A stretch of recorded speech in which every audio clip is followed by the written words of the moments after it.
Hello everyone, magandang araw sa ating lahat. So for today, what we will be discussing is the two most famous theories in studying culture and politics, which is the cultural hegemony and symbolic interactionism.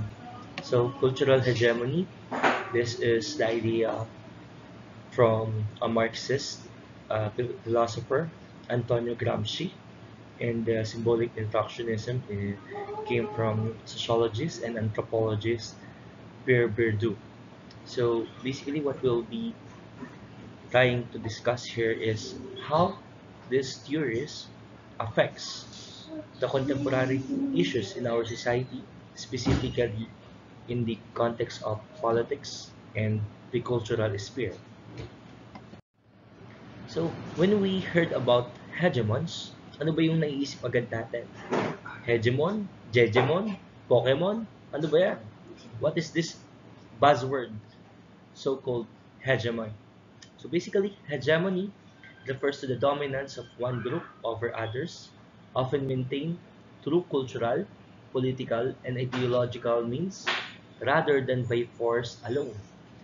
So basically, what we want to try to discuss here is that hegemony or the hegemons are also using force, but they are not using this force alone, but they maintain power through the use of cultural, political, and ideological means.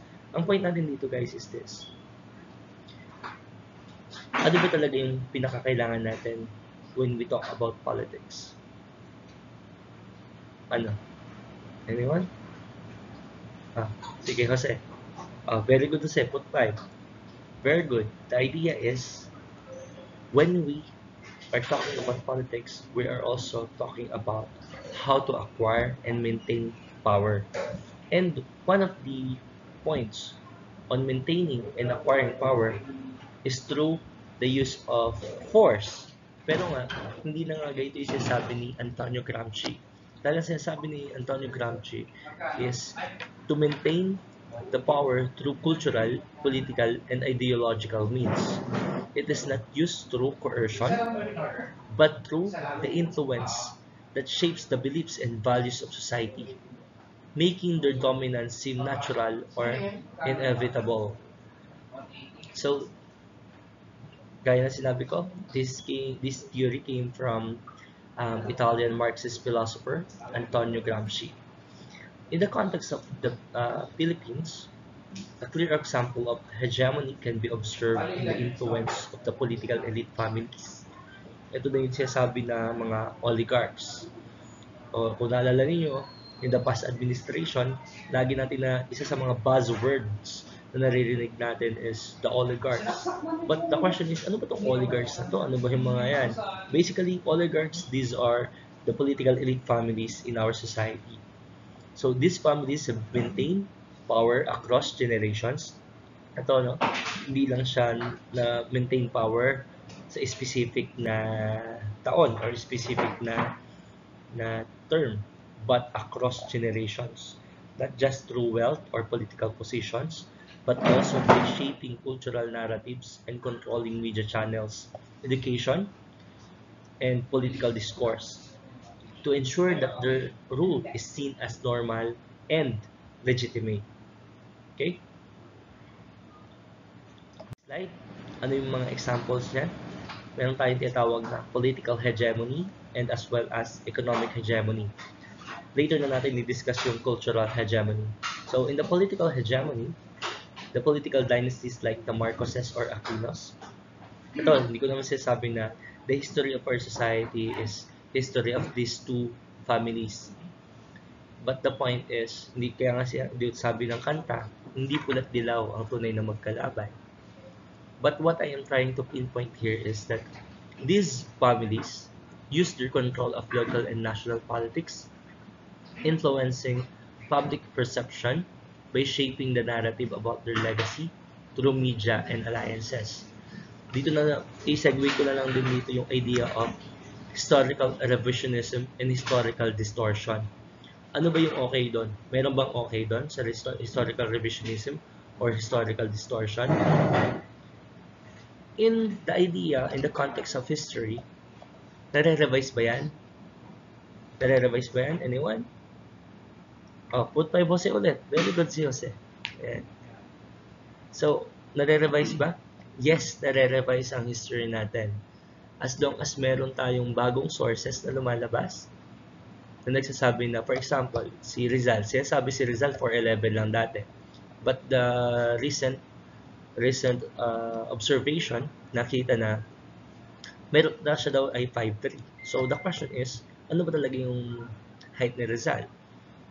So 4'11 or 5'3"? So mare-revise natin yung history na sinasabing ituturo siya na 4'11 na 5'3". Ang hindi okay sa kasaysayan is the idea of historical distortion. Dahil ito na yung panluloko at panggugulo doon sa kasaysayan. You are distorting the facts. And in the economic hegemony, business conglomerates owned by elite families like Ayala's, Decis, and Villars dominate key sectors like telecommunications, banking, real estate, making their control over the economy seem natural. So parang natural lang siya, but you don't see na talagang kinokontrol ka na pala. Di mo nararamdaman na kinokontrol ka, but in reality, kinokontrol ka nila. Okay?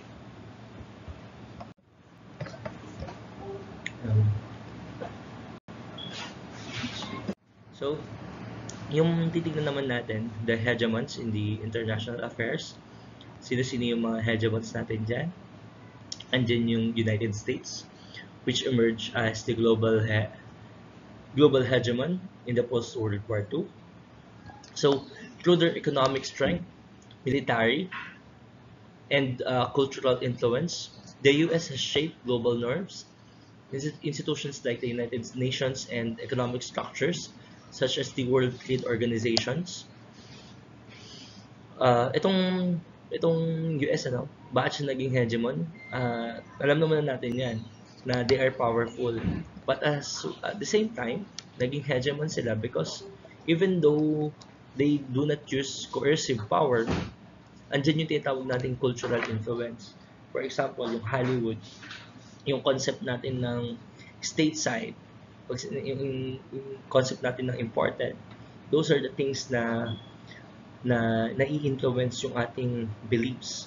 At isa pa, yung World Trade Organization, kasi itong World Trade Organization, IMF and World Bank, kapag pinapautang tayo niyan, meron yung tinatawag na structural adjustment policies. Ano yung structural adjustment policies na yan? Structural adjustment policies na yan, or tinatawag din na SAPs or SAPs, yan yung mga kailangan gawin ng bansa para papautang ka. So ano yung mga pwedeng ibigay na ganun? That is your assignment. Okay? Assignment nyo yan. Ano yung mga pwedeng makuha ng IMF, World Trade Organization, and World Bank kapag sila ay nagpapautang? SAPs. China.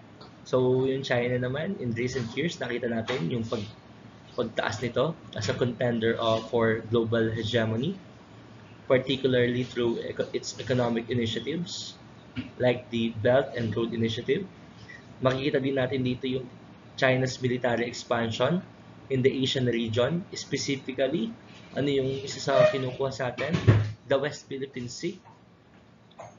And its technological advancements have also contributed to its growing international dominance. So, ano pa yung mga hegemons natin? One of the considered hegemon is the European Union.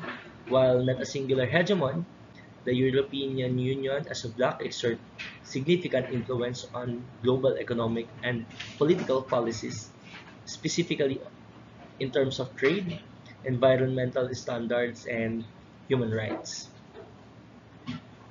So, ito na. Pag-usapan na natin ang concept of cultural hegemony. Ngayon, alam na natin yung idea when we say hegemony or the hegemons. So basically, cultural hegemony refers to the dominance of one social class over other cultural means creating a common sense of values that align with the ruling class interest. Kaya kung mapaalala nyo, napag-usapan natin dun sa idea ni Marx, where Karl Marx's idea of historical materialism, na meron lagi dyan na modes of production. At sa kada mode of production, nagkakaroon yan ng mga ruling class. At syempre, doon sa ruling class na yun, mas ini-exert nila yung kanilang interest. Gaya ng mga naging example natin kanina, no? So, ano yung mga elements ng cultural hegemony?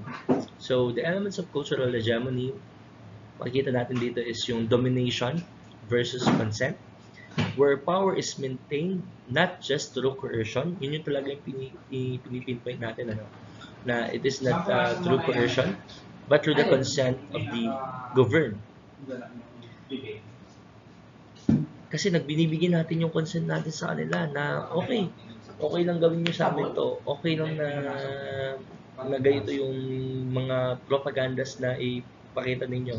Because we feel na hindi naman tayo ginagamitan ng force or coercion, but binibigay natin yung consent natin sa kanila. Next is the cultural institutions. So ano yung mga cultural institutions na meron tayo? Yes, schools, churches, media, where these institutions propagate the dominant ideology. So ano ba yung dominant ideology na meron tayo ngayon? Basically, some would say, kung babasahin nyo si mga left-leaning people, makikita nyo dyan ay malakapital o malapyudal na sistema. Pero sasabihin natin dito, we are in the capitalist state. Next is the social reproduction. So social reproduction, cultural hegemony ensures the continuation of the status quo. When we say status quo, basically, ito yung nangyayari ngayon. This is what's happening right now. So, aside from that, ginagamit din yung media ng capitalist societies to promote consumerist values, encouraging individuals to buy products to find happiness and success. So, pag bumili kayo nito, masaya kayo. Pag bumili kayo nito, happy kayo. Pag bumili kayo nito, successful kayo. Kaya nga, di ba, ano yung sinasabi, pagka bumili ka daw ng Ferrari, you want to be someone. Pero pagka bumili ka ng Lamborghini, you are someone. Mga ganon. Mga ganong pag-create, pag-instill doon sa utak natin. Because this consumerist ideology aligns with the capitalist interest, ensuring that the economic system continues unchallenged. To make it simply, the influence of westernized ideas such as fair skin, yung magaganda yung balat, magaganda kutis, na sinasabi ng media, reflects to the colonial and western cultural dominance, making these ideas seem superior to local traditions. Kapag mas maputi ka, mas maganda ka. Pag mas maputi ka, mukha kang mayaman. Pag maputi ka, mas favorable ka. Because yun yung ini-instill sa atin ng media. Yun yung ini-instill sa atin ng commercials. Yun yung ini-instill sa atin ng hegemons in our society. Moreover, ito naman yung isang concept, yung tinatawag natin symbolic interactionism. So, symbolic interactionism, this is from Pierre Bourdieu. This shows the ability to impose meanings and legitimate domination through cultural symbols and practices. So basically, ginagamit natin yung cultural symbols and practices para gamitin natin for legitimacy of the power. So ano yung elements ito? Number one is, of course, legitimacy, where symbolic powers is often accepted as legitimate because it aligns with the societal norms. Ano yung societal norms? Technically, para hindi na natin masyadong gawing komplikado, no? Ito yung mga quote-unquote normal na ginagawa ng tao. Kapag hindi siya normal, quote-unquote normal, This is what we call taboos. For example, ako, pumasok ako dito sa school ng naka-uniform. That is societal norm.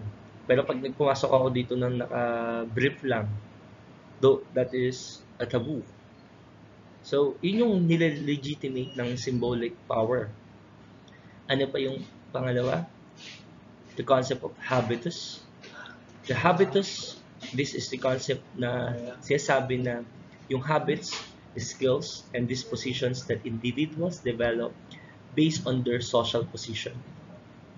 So, ako, pagka mayaman ka, ito yung makukuha mo. Pag mahirap ka, ito yung makukuha mo.